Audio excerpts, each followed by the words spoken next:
war between TikTok and UMG ignited some discussions on whether or not such a move actually protects the artists, or are labels and management companies just being too greedy and trying to get as much of the profit as they can, even if it means losing the opportunity for their artists and their music to get marketed by influencers. After all, social media is such a huge part of marketing and promotions, not just of artists, but of anything. So many of you asked me, is this fair? Shouldn't management companies and labels be more supportive of content creators, because that means free marketing? So if they hinder or demonetize the videos of content creators about their artists, wouldn't this discourage them from creating videos about those artists? So what's the deal? Is this really protection for artists, or are these management companies just being too greedy? Is this okay? Is this fair? Before I proceed, let me just clarify that this is based on my own experience and the experience and knowledge of very few other content creators that I speak with. I do not claim that this represents the opinion or the stance and the experience of all other content creators. Okay, first, of all artists and management companies, specifically of K-pop and other Asian pop artists, the most generous would be Big Hit for BTS. Jeff Satur, he manages himself, he owns himself, but it's distributed by Warner. SB19 of 1Z Entertainment, which they own, and JYP. So those are the most generous. Second in ranking would be Starship, RBW, who manages Mamamoo, HYBE Entertainment, who manages Stacy, and third is SM Entertainment, and the most rigid and strict is YG Entertainment. Now, let's qualify the word generous.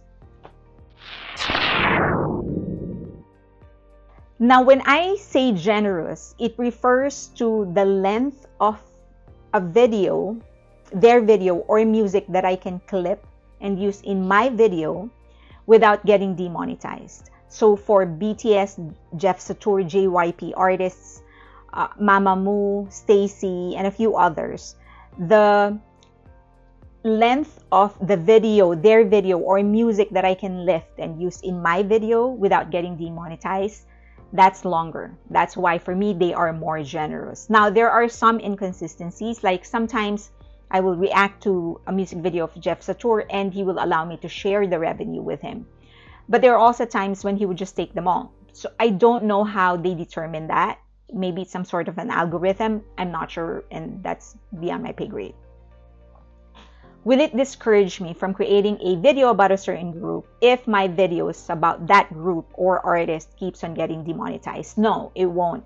The only thing that will discourage me from creating videos about a certain artist is if they actually block it. There are certain management companies where they won't just take the revenue of that video. They will actually block the video. There's no reason for me to create videos about anything if it's not going to get shown at all. Now, I can deprioritize monetization because I have a full-time job and I have a business. There are some creators and for those creators, this is their full-time job. This is where they get the food that they will put on the table, so to speak. So for them, it's very, very discouraging, especially if they don't have any other way of earning from that video. Now, just because I can use a longer clip of someone else's video or music doesn't mean that I do. This is based on my personal rule, and I'm not saying that all creators should do this. But just based on my comfort level, I came up with the length of a music video or music of someone else that I will lift and use in my own video and still monetize it, because I recognize the intellectual property of someone else and I know that they should earn from the art that they created. So just as a personal rule, I'm not saying everyone should do it, but I decided on a length that I feel comfortable lifting from someone else's video or music and then using on my own. I feel that length is enough for me to emphasize or point certain things that I want to highlight in my reviews or reactions or observations or critical analysis. Why are some creators talking about certain management companies just getting the revenue of the videos that they're creating about their artists? I really don't know. As I've said, this is just based on my own experience and the experience and knowledge of other content creators who I keep in touch with, but it does not represent the experience of everybody else. Do content creators deserve to earn from videos that they create about a certain artist or about a certain song or music video or certain art? I think so. But there has to be a limit. And I think that's the slippery slope, because who's going to decide what's the limit, or who's going to decide whether or not the limit has been reached? Personally, I think if a creator adds value to the art, then they should earn. For example, if you're going to review an album, you deserve to earn. Even if it's actually constructive criticism, you still deserve to earn because you're adding value to the work, the original work. But if you're going to do a review and all you're going to do is include the entire album or entire song or entire music video, then that's unfair to the original creator. As I've said, Big Hit, HYBE, JYP, RBW, HYBE Entertainment, Starship, they're all pretty reasonable in the amount or the length of the clip you can use in your video and still get monetized. So in that case, if you're adding value, if you're doing an actual review, actual critical analysis, the length of time that they allow you to use is more than enough.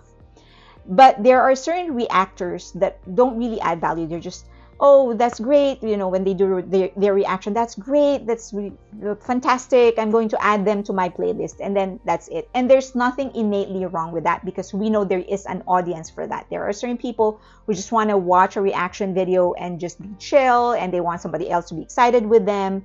That's fine. But I don't think you're adding value, so I don't think you should earn. I think it's the original content creator that should be earning, and that's the artist. But that's just my personal opinion. How about choreographers or dance challenges? I don't do TikTok. So what I'm about to say may be inaccurate, because this is just based on what other TikTokers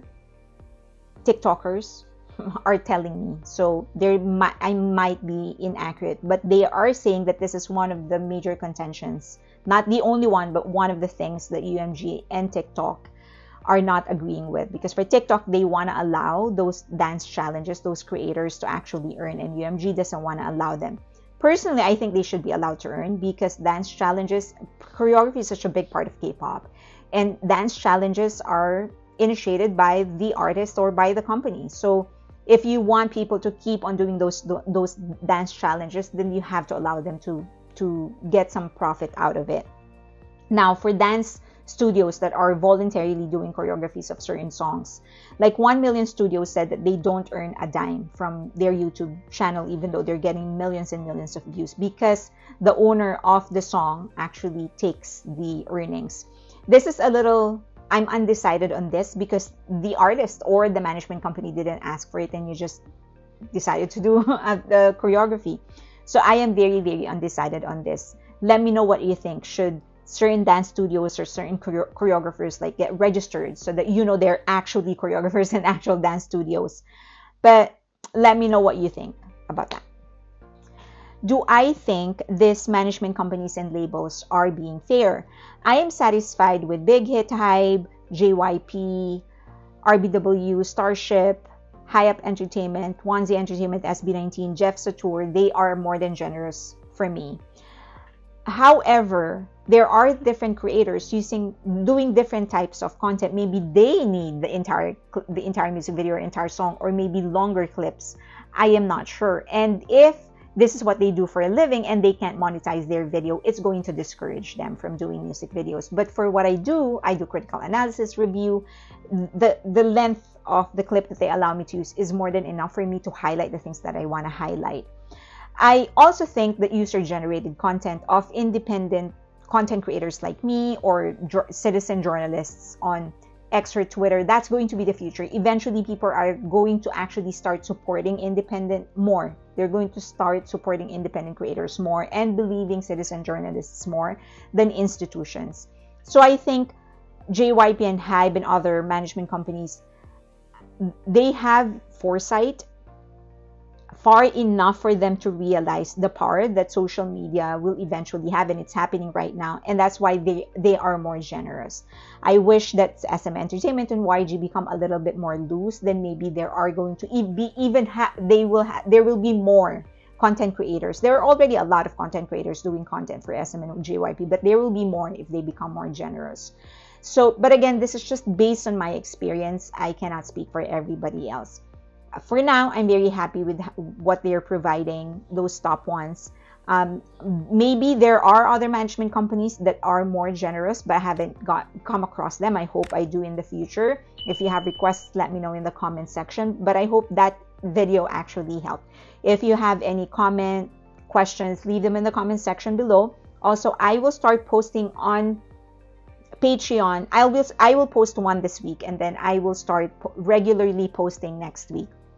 Bear with me, please. It's coming. But thank you very much for subscribing. Please go there and subscribe in my Patreon. There is a free membership. If you don't want to pay, that's fine. There is free membership. Also, follow me on X and Twitter. I'm starting to upload different content there. And of course, on Instagram, I will be announcing some future projects soon.